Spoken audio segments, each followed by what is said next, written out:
ओम नमः शिवाय। स्वर विज्ञान की श्रृंखला का ये अगला भाग है, 11वां भाग। 10 भाग हम पहले अपलोड कर चुके हैं।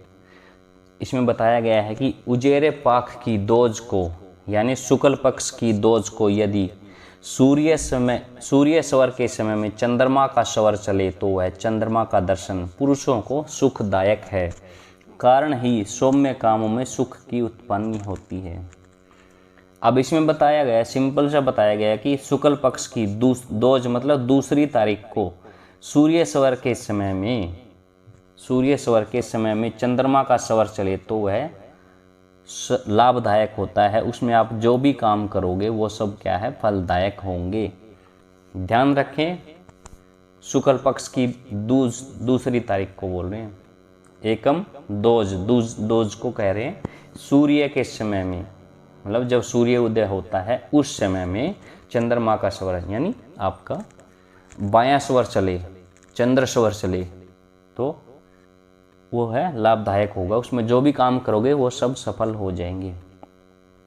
सूर्य स्वर के दिन सूर्य स्वर और चंद्र स्वर के दिन चंद्र स्वर चले, उस दिन में किए कर्म सब सिद्ध होते हैं।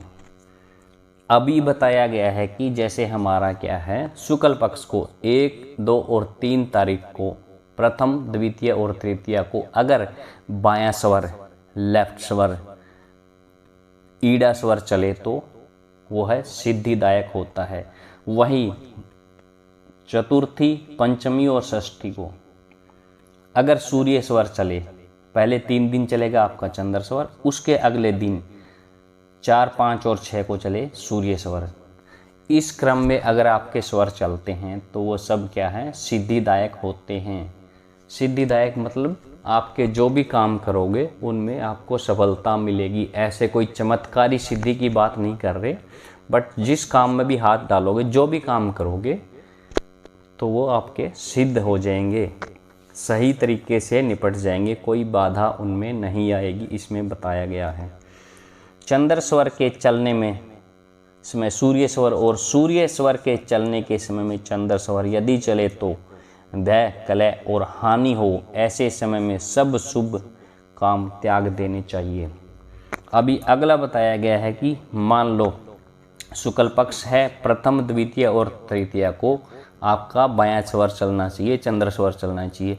अगर उसकी जगह पे आपका सूर्य स्वर चले, दाहिना स्वर चले, पिंगला नाड़ी चले तो वह क्या है, उससे आपके क्या है, जीवन में आपका भय रहेगा, भय रहित जाएगा, वो कलह हो सकता है और हानि हो सकती है। जो भी शुभ कार्य करोगे उनको नहीं करना चाहिए अगर आपका विपरीत स्वर चल रहा है तो। ध्यान रखें, शुक्ल पक्ष की 1, 2, 3 तारीख को आपका चलेगा ईड़ा स्वर, चंद्र स्वर। 4, 5, 6 को चलेगा आपका पिंगला सूर्य स्वर, ठीक है, राइट स्वर। उसी प्रकार आगे 3 दिन के क्रम में ये स्वर बदलते रहने चाहिए। तो वो अगर इस क्रम में आपका स्वर चल रहा है तो आपको सिद्धियों की प्राप्ति होगी, मतलब जो भी काम करोगे वो पूर्ण होंगे। ऐसे चमत्कारी सिद्धियों की तो बात नहीं करते कि कुछ मैजिक हो जाएगा, बट जो भी काम करोगे वो होते रहेंगे, आसानी से हो जाएंगे। सूर्य स्वर के चलने पर अग में ज्ञान निश्चय प्राप्त होता है और चंद्र स्वर के चलने पर वह ज्ञान नहीं मिलता। अब इसमें बताया गया है कि सूर्य स्वर अगर चल रहा है तो आपकी पहुंच से बाहर का ज्ञान निश्चय ही प्राप्त होता है और चंद्र स्वर के चलने में वह ज्ञान नहीं मिलता।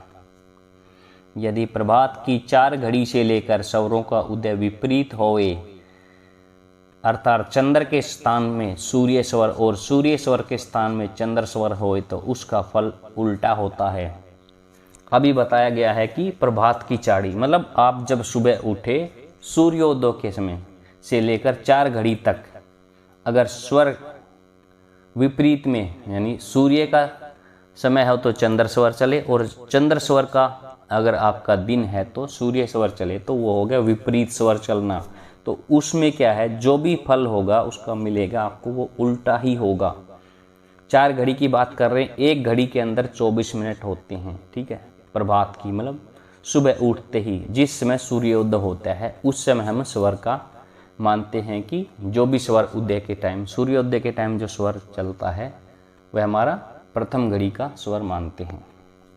तो ध्यान रखें, सूर्योदय के समय में 4 घड़ी तक विपरीत स्वर चले तो उसमें आपके जो भी काम होंगे सफल नहीं होंगे, आपका नुकसान होगा, हानि होगी, आपको कोई फायदा नहीं होगा।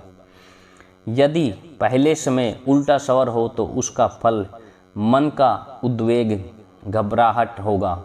दूसरे समय में धन की हानि होगी, तीसरे समय में यात्रा और चौथे समय में इष्ट का नाश होता है। अभी सिंपल बता दिया गया है कि प्रभात की 4 घड़ी मतलब पहली जिस समय सूर्योदय हुआ उस समय आप उठे, उससे 4 घड़ी तक मतलब 24-24 की 1 घड़ी होती है, तो उस समय तक आपका विपरीत फल होगा। ठीक है, पहली घड़ी में क्या मिलेगा, मन में क्या है, मन मानसिक रूप से तनाव में रहेगा, घबराहट रहेगी, ठीक है, मानसिक कलह रहेगा। अगर दूसरी घड़ी के समय में धन की हानि हो सकती है, ध्यान रखें, दूसरी घड़ी मतलब उससे अगले 24 मिनट में। अगर तीसरी घड़ी के अंदर क्या होगा, यात्रा जो कर रहे हो उसके अंदर उसका फल नहीं मिलेगा आपको। ठीक है, इस प्रकार चौथे समय में इष्ट का नाश होता है, 5वें समय में राज्य का ध्वंस और 6ठे में अर्थों का नाश, 7वें में रोग और दुख और 8वें में मृत्यु होने का कहा गया है। अभी इसी प्रकार हम अपने पूरे दिन को जान सकते हैं। ठीक है, अगले में बताया 5वें समय में 5वीं घड़ी में राज्य का ध्वंस मतलब आपका जो भी आपके पास धन संपत्ति है उसका नुकसान होने का चांस रहेगा, नुकसान होने का पूरा चांस रहेगा। 6ठे में क्या है, अर्थों का नाश होगा। और 7वें में क्या रहेगा, रोग उत्पन्न हो सकते हैं, शरीर में कोई बीमारी लग सकती है आपको। ठीक है, और 8वें में क्या है, मृत्यु भी हो सकती है, ऐसा कहा गया है इसमें। 8 दिन तक तीनों कालों यदि विपरीत स्वर चले तो बुरा फल मिलता है, यदि कुछ कम चले तो अच्छा।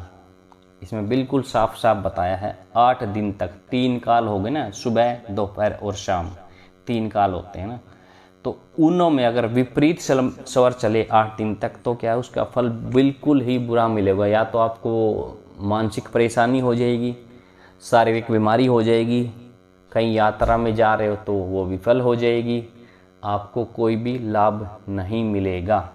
तो ध्यान रखना है, स्वर का उपयोग करोगे तो बिल्कुल सावधानी के साथ करना है, क्योंकि ये बिल्कुल फलदायक हैं। ये एक विद्या ऐसी विद्या है जो कि पुराने समय में भगवान शिव ने पार्वती माता को दिया था, क्योंकि ये एक सिद्ध विद्या है।